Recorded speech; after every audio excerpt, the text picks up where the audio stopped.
So this week I've been nursing a sore throat, and I recruited my friend and the head of Flyover State Park to narrate our story for us.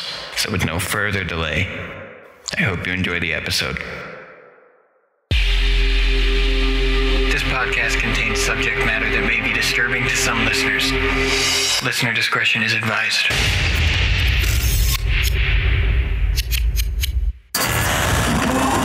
For imprints one.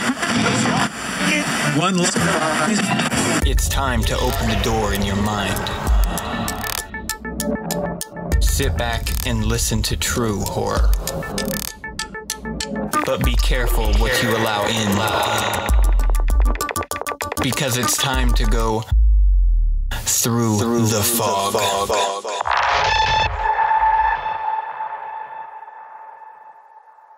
This week's story is Feed the Feed, posted by user Decorative Gentleman to r/short scary stories.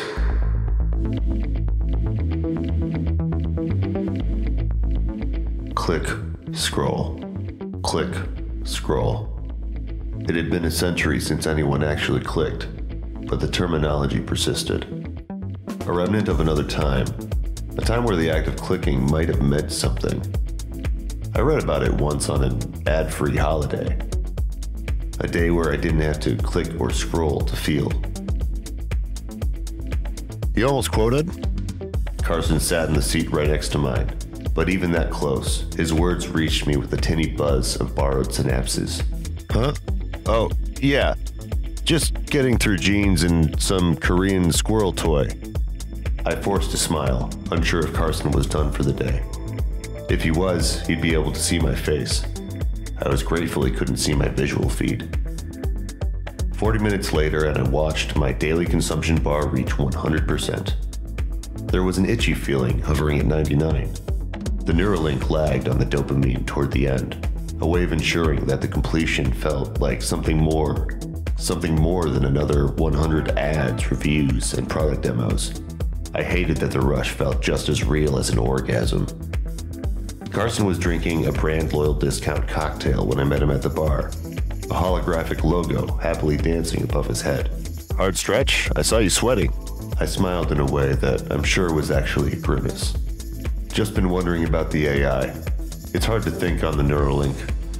He nodded and sipped. Wondering? Yeah, well, it's supposed to know you, right?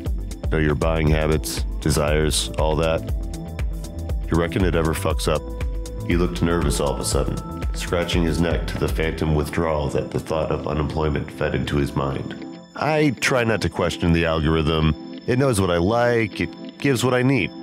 I studied his face, the smooth skin of brand-loyal balms and lotions, the heavy lids of technologically induced euphoria. He was hollow, already brain dead. Pulling the plug wouldn't be so bad. On Monday, Carson didn't show up for work.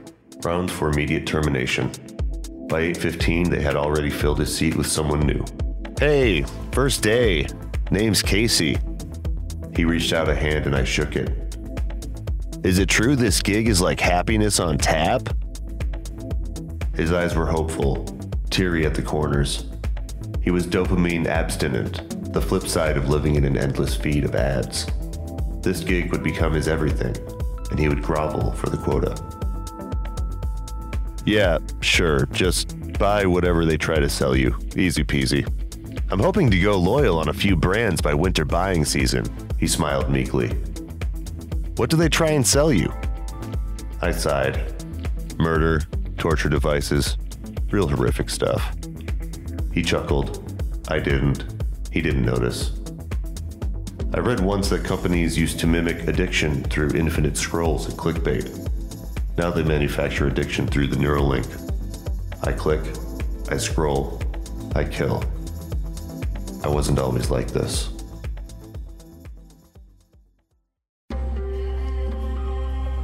Through the Fog is recorded and edited by Haptic. Produced by Flyover State Park and Kevin Caravan.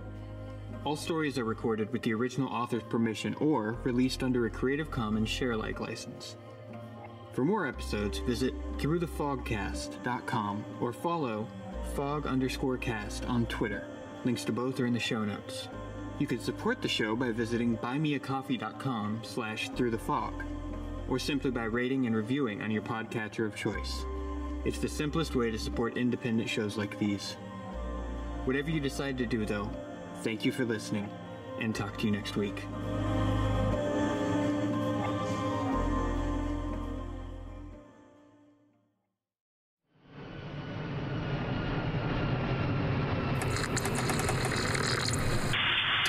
This is Flyover State Park.